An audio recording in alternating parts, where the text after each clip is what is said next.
Bapak Ibu Saudaraku, sekali lagi Roh Kudus menyalakan kita dengan tujuan yang sangat jelas, yakni kita menjadi saksi Tuhan. Dari buku Kisah Para Rasul 1 ayat 8 dikatakan, kamu akan menerima kuasa kalau Roh Kudus turun ke atas kamu, dan kamu akan menjadi saksiku di Yerusalem dan di seluruh Judea dan Samaria dan sampai ke ujung bumi.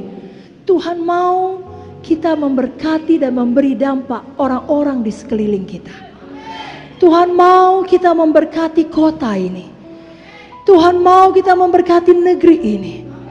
Semua kita yang penuh dengan Roh Kudus harus menjadi saksi seperti firman Tuhan dalam Kisah 1 ayat 8 tadi.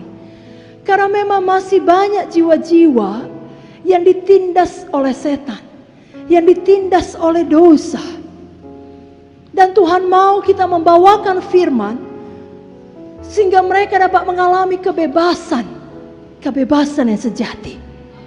Dalam Lukas 4 ayat 18 sampai 19, Roh Tuhan ada padaku, oleh sebab Ia telah mengurapi aku untuk menyampaikan kabar baik kepada orang miskin, dan Ia telah mengutus aku untuk memberitakan pembebasan kepada orang-orang tawanan dan penglihatan bagi orang-orang buta, untuk membebaskan orang-orang yang tertindas, untuk memberitakan tahun rahmat Tuhan telah datang. Kita semua dapat menjadi saksi yang membawa pembebasan kepada jiwa-jiwa karena kita penuh dengan Roh Kudus. Saudara yang sudah mengalami kepenuhan Roh Kudus, atau kita katakanlah saudara sudah memiliki pengalaman semak yang menyala dengan Tuhan, saudara akan mengakui sendiri bahwa saudara punya kesaksian hidup yang nyata. Bagaimana Tuhan telah memberkati hidup saudara, bagaimana Tuhan telah mengubahkan hidup saudara, mengubahkan kemiskinan menjadi berkat, kutuk penyakit menjadi kesembuhan dan kesehatan, kesedihan menjadi sukacita, penderitaan saudara menjadi pelayanan, kekurangan saudara menjadi kelimpahan, kehancuran dalam rumah tangga menjadi kedamaian yang luar biasa. Itu semua pekerjaan Roh Kudus yang mengubahkan kita, yang membebaskan kita dengan satu tujuan, agar kita menjadi saksi yang membebaskan orang lain lagi. Itu sebabnya saudaraku, sebagai anak Tuhan, kita benar-benar perlu penuh dengan Roh Kudus. Dan Roh Kudus sudah disediakan bagi kita semua yang percaya kepada Tuhan. Tuhan Yesus sendiri ketika Dia berada di dunia ini, ya kira-kira 2000 tahun yang lalu, perlu dipenuhkan dengan Roh Kudus sehingga pelayanan Tuhan Yesus di dunia penuh dengan kuasa dan mujizat. Sebelum Alkitab menuliskan Yesus dipenuhkan dengan Roh Kudus, tidak banyak cerita di mana Tuhan mengadakan mujizat.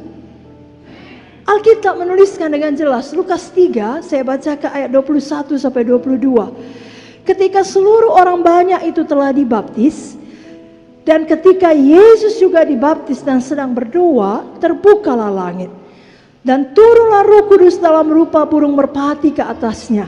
Dan terdengarlah suara dari langit, engkaulah anakku yang kukasihi, kepadamulah aku berkenan.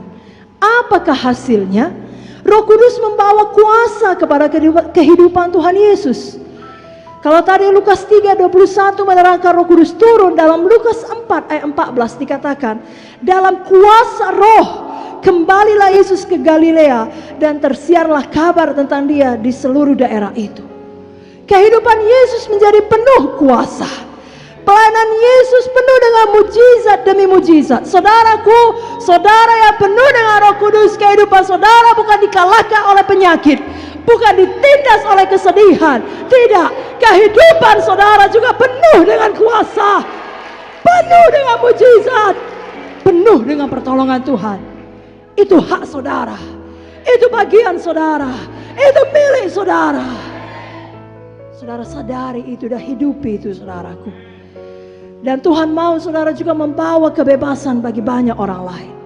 Sebagaimana yang tertulis dalam Lukas 4 ayat 18-19 tadi, memberitakan pembebasan kepada orang tawanan, penglihatan kepada orang buta, untuk membebaskan orang yang tertindas. Saudaraku, itulah tujuan kita dipenuhkan dengan Roh Kudus. Saudaraku, hari ini sadari sungguh-sungguh bahwasanya Tuhan menyalakan kita Tuhan memenuhkan kita dengan Roh Kudus untuk menjadi saksi yang membebaskan banyak orang lagi. Yang menunggu uluran tangan saudara. Yang menunggu ucapan kesaksian saudara.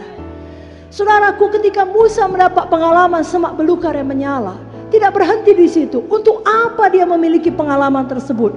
Karena Tuhan mau memanggil Musa menjadi pembebas bangsa Israel. Jadi Tuhan memperlengkapi Musa lebih dahulu. Saudaraku, Tuhan mau memanggil saudara menjadi terang bagi bangsa ini. Pembebas bagi keluarga saudara. Pembebas bagi orang-orang di mana Tuhan menempatkan saudara bekerja. Tiap kali saudara datang, suasana berubah. Damai mengalir, sejahtera mengalir. Kenapa? Karena di dalam alam rohani, Roh Kudus dalam saudara lebih besar dari segenap roh di dalam dunia ini. Saudaraku yang kekasih, mari kita semangat saudaraku. Senantiasa penuh dengan Roh Kudus. Sebagaimana Musa juga berhasil membebaskan umat Israel dari perbudakan Mesir. Disertai dengan mujizat demi mujizat. 10 tulah. Tuhan tidak meninggalkan dia. Tuhan juga tidak meninggalkan saudara.